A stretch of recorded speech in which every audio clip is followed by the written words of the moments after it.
8-0 at home against the West, including 4 victories last season at the expense of the Jazz. 1 in the regular season and games 1, 2, and 6 here in the finals. You can see the look on the guys' faces. They're looking at this game as, you know, a test. They want to see where everybody's at during the regular season. This could be one of the finals matchups. This could be one of the teams that they're playing against. And all the memories now are coming back to all these guys from last year. Many ways to express the frustration that the Jazz felt a year ago in the finals. In 3 of the 4 games they lost, they held the lead a combined 129 of 144 minutes. Jordan's first shot is there. 10 on the 24. Malone with the fadeaway, and he's got it.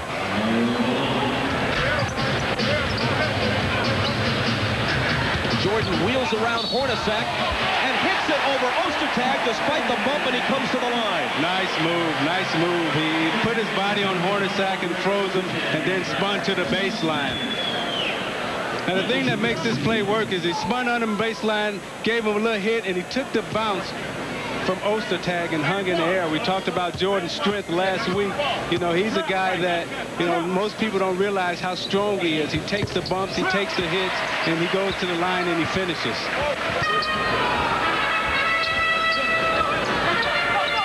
Jordan turns and fires over Hornacek.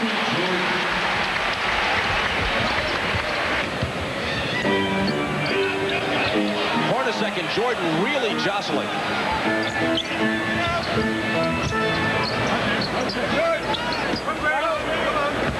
Fakes him and then shoots over him from the baseline. Hornacek is just giving up too much size to Jordan down there. He battles hard, but Jordan is just a little bit stronger than he is and a lot taller, and they're going to have to double team him. Malone. The Jazz by 1. Pippen unleashes a 3, and it's there. You know, Pippen's another guy who has a mismatch out on the court. He's being guarded by Adam Keefe. He can go around him. He can take him outside. He can do a lot of things around Keefe. Well, Michael's having, you know, a flashback from last year's finals where he wasn't double-teamed much.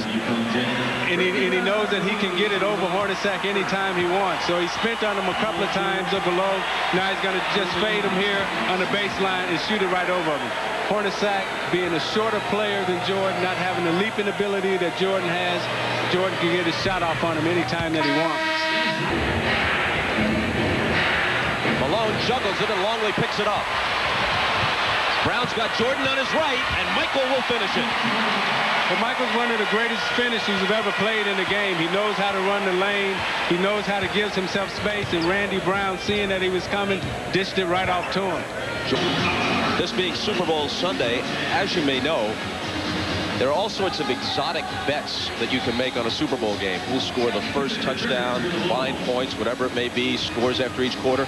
And you can also place a bet as to who will score the most points today, Michael Jordan or the Green Bay Packers. You could make a bet, at least a few days ago, on who would have the higher total, Rodman's rebounds or the Denver Broncos point total. They may have taken that off the board, though, with Rodman's difficulties the past couple of days. He hasn't pulled in a rebound yet today. Longley, as we begin the second quarter, misses on the run. It'll still be Chicago ball. Now, what's the size and the strength advantage on Tony Kukoc down there in the low post? A two-pointer for Kukoc. A couple of... Kukoc again. And again, just barely inside the line. A very streaky player. If he gets off, he can stay in the groove. Oh, yeah. Pippen. Rodman screening for him. Scotty has daylight. They played him quite a bit at center with Ostertag struggling. Pippen doesn't get the dunk, but he's fouled. Jordan from Longley. Loose ball to the floor. Longley has it, and now Michael is free. Great. John Stockton and Karl Malone. He's chasing that ring also. Jordan's turnaround. He's got 15. Sprinting back, though, getting ahead of the pack is Shandon Anderson for the easy basket. He said at the end of basketball games, that's what Jerry Sloan really likes in Antoine Carter. Pippen off the Kukoc pass, swoop to the hoop, and he puts it in with the left hand. That's sweet. That's sweet. When you can do that right-handed and left-handed, all the young kids, when you go to the basket, you got to be able to use your right hand and your left hand. Boop. Pippen with the head fake, slices through the lane, now finds Jordan. 17 for Michael. But see, Stockton's a gambler, too. That time he ran off of Jordan, left him alone. They found Jordan in the corner, and they made him pay. That in the end of the game, the experience would show. Utah led in a lot of those games, but Chicago took over at the end. Jordan just forces his way through there. And now he has 19. Call that gangster in the basket, where you just take a basket. There's no finesse. He just backs him down, and it's all power. I'm just going to take it. You know, that's what we call, he's just gangster. He just took the basket. And try to get Utah's 4th, 5th foul before the 6-minute mark so they can reasonably in check. That is the 24 points a game. Those were and Malone. Long range. Better range than most centers, but that was a brick. Jordan comes out of there with the rebound. Fakes Hornacek off his feet and then swishes it home.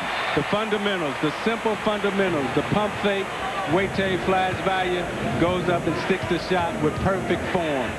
Michael Jordan has all the moves, Everybody concentrates on his great moves, but look at the simple things. Just a little easy pump fake, lines it up, gets himself square, and goes up in perfect form.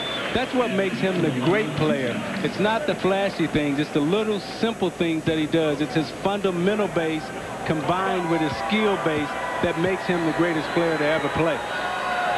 And you say that without hesitation.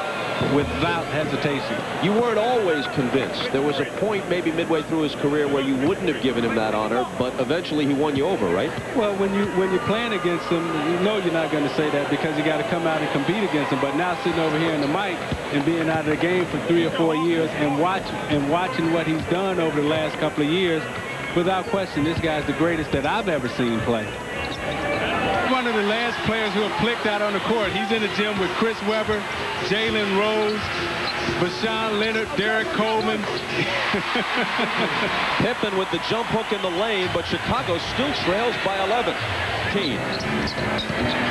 Jordan can't cut it to 10 as he misses the 3. Pippen gives it back to him. Michael to the drive, and it could be a 3-point play. Nice. What made it is he gave him the juke. He juked Ostertag to the right, and then he went around him. He got him off balance because he knows Ostertag is a shot blocker. Watch it here. He come in, he give him the juke, give him the fake. Now Ostertag's off balance, and he beats him. Okay, let's take another look at it. Watch him get Ostertag out. You see him leaning right there? Now he's off balance now, and that's what you have to do to the shot blockers. You have to get them moving one way. You have to get their feet moving so you can throw them off balance. Jordan, crossover. Into the lane for the slam. Excuse me. I'm sorry. Oh, my God. Oh.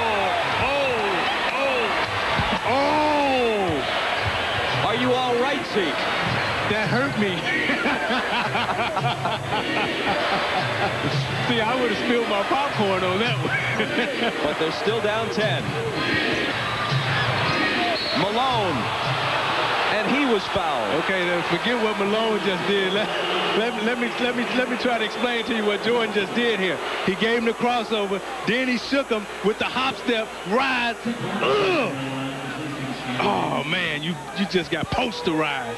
Ostertag, there's nothing you can do about that. See, that's Michael Jordan at his best. And this is where everybody runs. See, the smart guys, they'll run away when they see him coming like that because they don't want to be on the poster. But see, Ostertag ain't been in the league long enough to know that he's supposed to move. So if they make a poster out of that play, Ostertag plays the role of the foil. Oh, that ain't going to be a poster. That's going to be video, NBA Today. We love you. Come fly with me. That's on everything. Malone is 8 of 9 at the line. And it's a difficult game then from that point on. Funny things happen in games like this. Neither team over the limit. Bulls ball on the side. Jordan to the basket. Yes, and it counts. Ostertag, baby. Don't you have cable? Again. You know, it's the little fundamentals. Watch the fake, the jab to the right, comes in, sees Ostertag coming. The strength of Jordan to go over and finish the play. That's what makes him special. And there's the 3 points now. Now you got a 6-point game with 2 minutes to go, and now here come the demons again. Poked away by Jordan. Stockton and MJ to the floor, and John saves it to Russell. Ostertag's open, and Burrell takes a good foul. Situation with Brian Russell, this side of the court, you can't help but think of the play that ended Game 1 in the finals. Yeah, but that was sweet. You know, the spin, the stutter step, the move, the fake out. Big miss. Yeah, possible for Chicago to match Utah's anger coming in here. You know, Utah. Stockton chases it to the side, and this one is over. They're not going to bother to foul him. They'll concede it. Only the second home loss this season for the Chicago Bulls, and the first time a Western Conference team has won here in almost 3 years. They had won 38 straight against the West before today.